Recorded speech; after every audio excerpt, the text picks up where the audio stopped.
Something different. We're live. It's already live. It's already live. What about intelligence? Who are you? First, Yeah. introduce yourself. Okay, I'm Gerrit Grunwald, working with this guy, right, at Azul, At the zoo. and love coding. And you're here as a speaker Yes. about the garbage collector. We already mentioned it. Yep. It's something which is hidden for most people. They Yes. are not even aware of it, And which is a good thing, which is a good thing. because that means the JVM developers did a good job.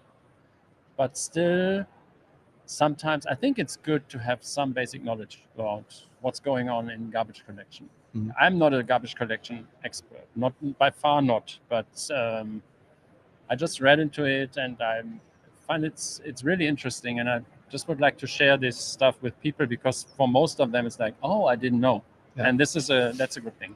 Well, I've been developing Java for over 10 years before I joined Azul. And one of my first assignments was write a blog post about the garbage collector. And the fun thing is, by working at Azul, we can talk to people, Yes. our colleagues who developed Yeah. some of these, Yes. because there are several garbage collectors Yeah. available. So it was my first published blog post for the Azul website. And a quite successful one. And successful one, but it took me some time because indeed there is a lot of knowledge, there are a lot of different garbage collectors, and then try to condense that Into a blog post. into a blog post that's- is quite a it's challenge. tough. Yeah. It's probably the same thing for your talk. Yeah, so I started working on the talk last year, September, and it's not done yet. Is the talk ever finished?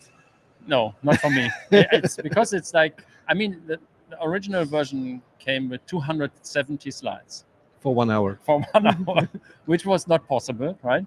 So I had to strip down. But for me, it's like, how to say that? It's like a notebook. So if I go to the slides, I put all the information that I find in there so that I can present it. And then afterwards, I have to condense it, similar to the blog post. And then figure out what can I leave out and what is the important thing. The problem is you have to do it to learn what works in a conference session and what doesn't work. So it's always a challenge to do that. But as you said, it's so many things to cover. And it's so fascinating once you started looking into that. I just scratched the surface, but it's, as you mentioned, when you talk with Gil, for example, which is our CEO, who developed C4, which is the garbage collector in Azul Prime, it's so fascinating. When you talk with him, you get so many insights. It's overflow, right? It's information overflow. You probably had the same experience, but it's fascinating. Once you get a basic understanding, you at least understand what the people are talking about. To be honest, when I was younger and still already was a developer, I never attended garbage collection sessions because it was way over my head. It was just so complex, and if you don't have the basic knowledge, you can't follow them because these people dig into all these details, and you need the basic understanding to be part of that discussion. And now, once I did this session, I'm feeling prepared to be able to talk to Gil and understand what he's talking about, because otherwise he after a minute he's just off. and it's fascinating. I can just recommend taking a look at it. I mean, Yeah, you have this paper describing the Yeah, C4 yeah. garbage collector.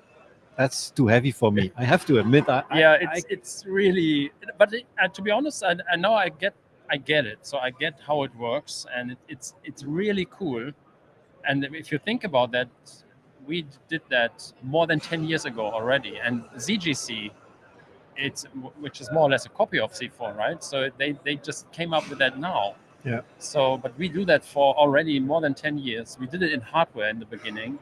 So it's really fascinating to see the history of this garbage collector and what it is able to do, right? It's really cool.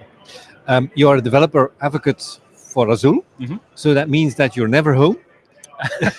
You're always speaking at JUX conferences. Well, it's part of the job, yeah. Part of the job. So you have several topics. You talk about crack, you talk about garbage collection, about security, About intelligence cloud in the future. intelligence cloud, which is the product by Azul, Yeah. to find out what's running in your. Yeah. What's your favorite topic, or is that one for the next section? So crack was one of my favorite topics because I just like the idea. It's simple. It solves a problem, the startup problem, and it's working right now. Right? That's why I really like it. And you don't have to step away from Java like that. You have to do with native image, right? Native image is also nice, but it's different, right? It's not Java anymore. With Crack, you stay in the Java area. That's what I like. But now that we came up with Intelligence Cloud in the beginning of this month, and I was looking into code inventory, which is one of the features besides the vulnerability detection.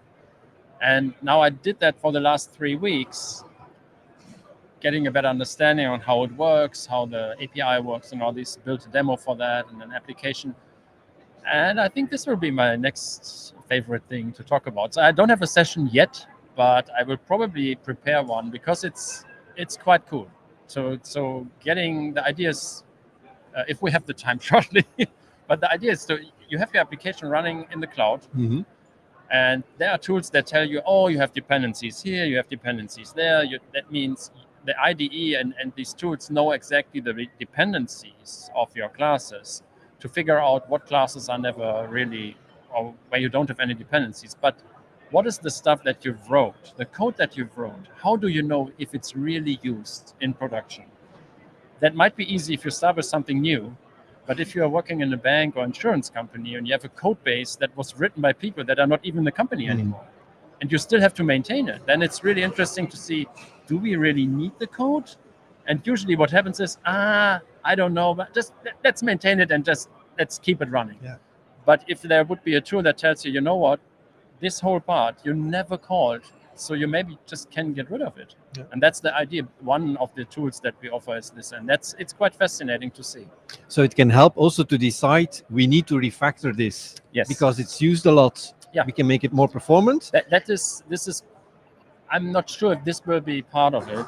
That's what exactly my idea. But to be honest, I don't know if we will offer that. But having something like this method was called 5,000 times, this method was called 100 times would be great to know, because then you know, oh, this method we should focus on refactoring. I'm not sure if we will offer that right now. I think right now not, but that might come. It's still, new stuff is coming to the product, right? But it's a cool tool because it's coming again from the JVM. So the JVM tells the cloud what it's working on, and then this is the new thing because it's not something that is coming from an outside tool, but it's a JVM itself, and that makes it interesting. And that's, I think, the main strong point of Azul. It's a Java company, so really focusing on everything happening in Java. Yeah. And the Java runtime has already this knowledge. Yes. I have loaded all these classes, and these have been used, and these have not been used. Yeah, exactly. And that's what now being exposed with this tool. Yeah.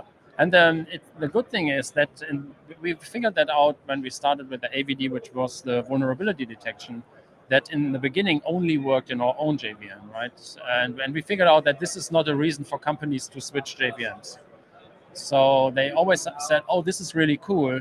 Can we also use this tool on, let's say, SAP machine? No, you can't. But now we can, because now we have an agent.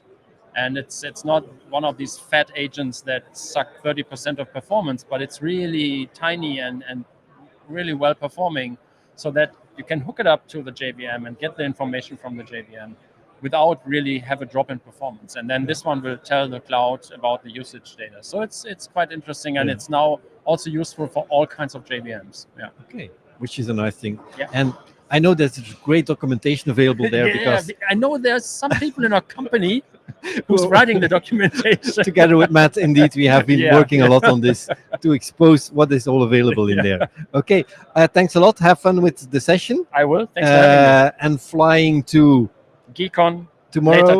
Later today To speak tomorrow. Yes. Like I said, you're never home. Okay.